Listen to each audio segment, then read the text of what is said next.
नमस्कार दोस्तों, stock market studies में फिर से एक बार आपको स्वागत है। तो आज मैं बात करूंगा एक दिग्गज प्राइवेट बैंक के बारे में। इस बैंक का नाम आप पहले देख चुके हैं, कोटक बैंक। तो कोटक बैंक ऑब्वियसली देखा जाए तो एक इंडिया का थर्ड लार्जेस्ट प्राइवेट बैंक है। मतलब उसका मार्केट कैपिटलाइजेशन के हिसाब से, उसका परफॉर्मेंस के हिसाब से इंडिया का थर्ड लार्जेस्ट प्राइवेट बैंक है। तो इस कंपनी के बारे में बात करूंगा क्योंकि देखिए, आप प्राइवेट बैंक के कोई भी स्टॉक में निवेश करना चाहते हैं तो आपके लिए तीन ऑप्शन में जरूर कहूंगा।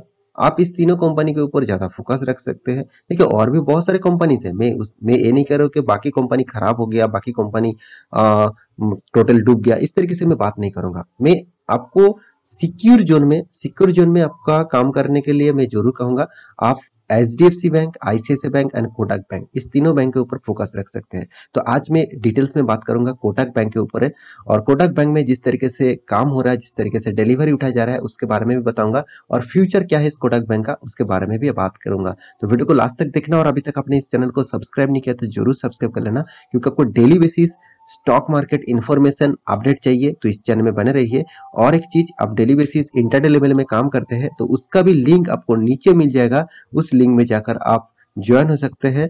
और आप अभी तक डीमेट अकाउंट ओपन नहीं किया तो उसका भी लिंक आपको नीचे मिल जाएगा। उस लिंक में जाकर आप अकाउंट ओपन कर सकते हैं। चलो फटाफट देख लेते हैं आज के स्टॉक के बारे में।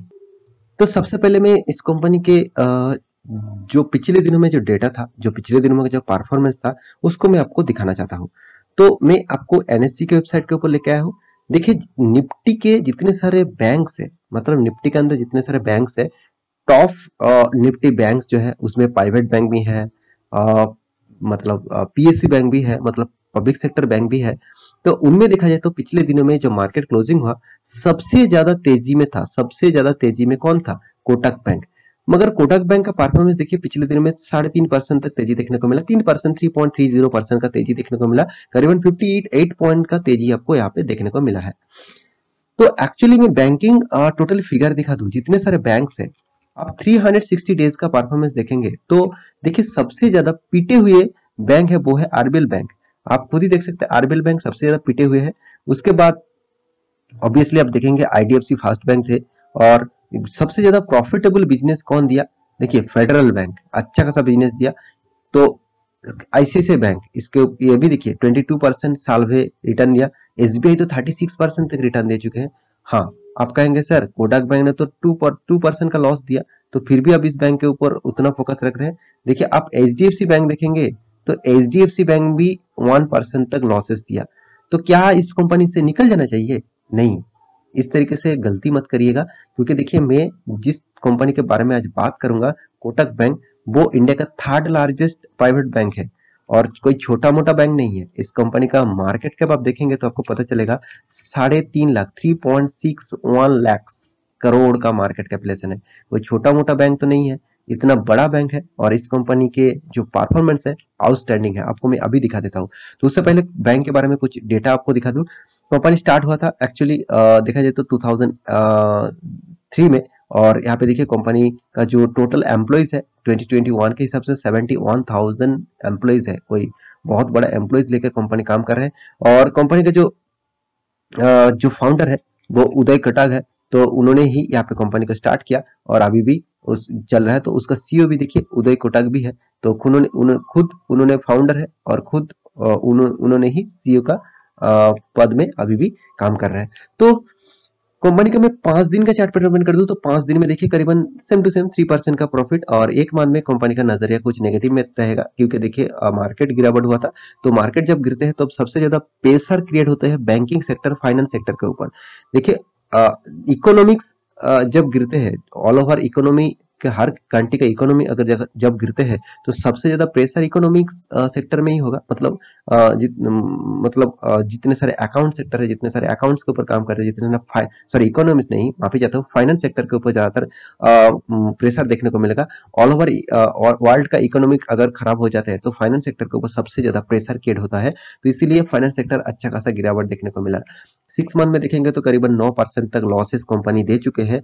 तो चलो, एक साल में कंपनी ने ऑब्वियसली छोटा मोटा करेक्शन दिया, 1% का लॉसेस। तो 5 सालों की बात करूं तो 5 साल में कंपनी का आपको 106% तक रिटर्न दिया, और मैक्सिमम चार्ट पैटर्न ओपन कर दूं तो कंपनी आपको करीबन 75,000 का रिटर्न दिया।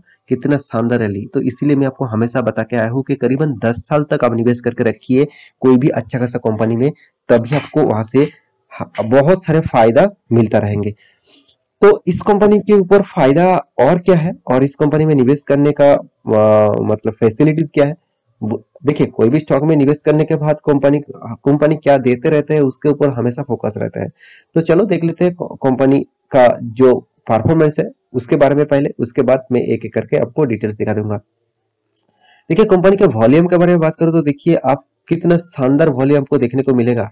8 मार्च 8 मार्च, 9 मार्च, 10 मार्च, इस 3 दिनों में कितना शानदार वॉल्यूम किया। 7 मार्च में भी देखिए 50%, 46%, 47%, 49%, 53%, इस तरीके से डिलीवरी हम डेली बेसिस उठाया जा रहा है। इसका मतलब कंपनी में कितना ज्यादा डिलीवरी उठाया जा रहा है आप देख सकते हैं।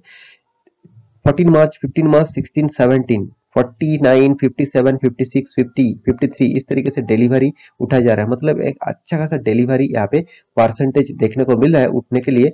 और एक चीज मैं इस कंपनी के बारे में जरूर कहूंगा, कंपनी का जो डिलीवरी परसेंटेज है वो शानदार इसीलिए हो रहा है क्योंकि मार्केट रीबैक कर रहा है, और इसीलिए ज्यादातर इन्वेस्टर इस कंपनी के ऊपर निवेश करते जा रहे हैं।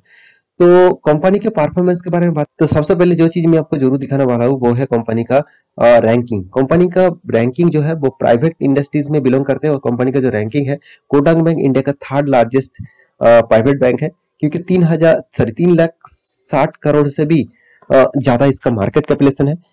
और कंपनी के देखिए डेप्थ ऑफ इक्विटी सब जितने सारे बैंक्स है उनमें देखा जाए तो सबसे कम इसका डेप्थ ऑफ इक्विटी है 3.85। इस चीज मुझे सबसे अच्छा लगा। जिस कंपनी का डेप्थ ऑफ इक्विटी कम होगा वो कंपनी सबसे ज्यादा अर्निंग को ग्रोथ करेगा, क्योंकि देखिए आपका मान के चलिए आप कर्जा बाहर से ज्यादा लेके रखा तो आपका जितना भी अर्निंग हो उसका इंटरेस्ट, कर्जे का इंटरेस्ट पे करने से ही सारा पैसा चला जाएगा। तो इसीलिए आप जिस कंपनी का डेप्थ ऑफ इक्विटी कम देखने को मिलेगा उसका ही अच्छा खासा फायदा होगा। तो कितना फायदा हुआ वो देख लीजिए। तो आप खुद ही देख लीजिए, कंपनी देखिए किस तरीके से प्रॉफिट कमाया। अच्छा खासा यहाँ पे हर साल में प्रॉफिट कमाया, कोरोना के सिचुएशन में भी कंपनी प्रॉफिट कमाया। और कंपनी का साल भर के बारे में बात करूं तो साल भर में आप देखेंगे तो कंपनी का जो रेवेन्यू है वो हर साल ग्रोथ होते जा रहा है, हर साल कंपनी का रेवेन्यू बढ़ते जा रहा है। और साथ ही साथ कंपनी का इंटरेस्ट भी देखिए पे भी करना पड़ रहा है। देखिए 11,000, कभी भी 15,000 हो गया था, अभी भी 11,000 है। तो इस तरीके से अप्स एंड डाउन चलते आए हैं। और इस कंपनी का टोटल जो देखा जाए तो और हाँ, आप ये भी देख सकते हैं कंपनी किस तरीके से आपको रिटर्न दिया। देखिए 1 साल के बारे में मत देखिए, क्योंकि 1 साल में तो कुछ भी डेटा चेंज हो सकता है, क्योंकि कोरोना के सिचुएशन में आप देखेंगे तो यहाँ पे बहुत ज्यादा लॉसेस हो गया था 1 साल में। तो फिर भी कंपनी ने रीबैक किया, और कंपनी देखिए करीबन करीबन एवरेज आपको बात करूँ तो कंपनी आपको 15 से 20% से भी ज्यादा रिटर्न आपको सालाना देते रहते हैं। क्योंकि कंपनी का देखिए सेल्स ग्रोथ भी पॉजिटिव में है, प्रॉफिट ग्रोथ भी पॉजिटिव में है, और रिटर्न ऑफ इक्विटी भी पॉजिटिव में है। और कंपनी आपको एक्स्ट्रा क्या बेनिफिट दिया वो भी आपको देखना चाहिए। कंपनी का डिविडेंड, कंपनी साल भर में एक एक करके डिविडेंड दे रहा है। हाँ, कंपनी 2020 में कंपनी कोई भी डिविडेंड नहीं दिया, क्योंकि कोरोना के सिचुएशन में कंपनी डिविडेंड देना उतना ठीक नहीं उसको लगा, तो इसलिए डिविडेंड नहीं दिया। चलो बोनस भी कंपनी देखिए कितना शानदार दिया। 2005 में 3:2 का बोनस दिया, 15 में 1:1 का बोनस दिया। देखिए इसी फायदा सबसे आपको मतलब सबसे ज्यादा फायदा बोनस देने से ही कंपनी में आपको मिलता है। मान के चलिए आपके पास 100 शेयर है इस कंपनी का, अगर कंपनी 1:1 का बोनस देते हैं तो आपके पास 200 शेयर हो जाएगा, क्योंकि आपका फंड डबल हो जाएगा। तो सेम टू सेम यहाँ पे देखिए 3:2 का मतलब आपके पास 300 शेयर है तो एक्स्ट्रा 200 शेयर आपको मिल जाएगा, मतलब आपके पास 500 शेयर हो जाएगा। तो इसी का बेनिफिट आपको मिलता रहता है। तो एक्चुअली मार्जर का भी एक टाइम आ गया था। मार्जर में भी देखिए किसके पास 1000 शेयर्स था, उनको 725 शेयर्स मिल चुके हैं। स्प्लिट भी कंपनी कर चुके हैं, इसका फेस वैल्यू अभी 2 रुपया है। कंपनी मतलब 1:5 के रेशियो में स्प्लिट किया था, तो इसलिए 1:2 रेशियो में 1:5 रेशियो में स्प्लिट किया था। और कंपनी इस तरीके से बेनिफिट आपको हमेशा देता रहता है। तो इसलिए देखिए इन्वेस्टर भी इस कंपनी के ऊपर बहुत भरोसा करते हैं। आप खुद ही देख लीजिए एफआईएस जो पहले भी 40% होल्डिंग करके रखा था, और अभी भी देखिए 42% होल्डिंग एफआईएस के पास है। प्रोमोटर के पास 25% होल्डिंग है, जो पहले 29% होल्डिंग था। और डीएस के पास 11% था, अभी 15% होल्डिंग है। पब्लिक के पास 18% था, अभी 16% है। पब्लिक उस कंपनी से निकल जाता है जो कंपनी उसको अच्छा खासा प्रॉफिट देते रहते हैं, और इन्वेस्टर उसी कंपनी के ऊपर बने रहते हैं जो कंपनी कंस्टेंटली उसको प्रॉफिट देते हैं। तो इस बात को आप जब तक ऑब्जर्व नहीं करोगे तब तक आप अच्छा खासा निवेशक बन नहीं पाएंगे।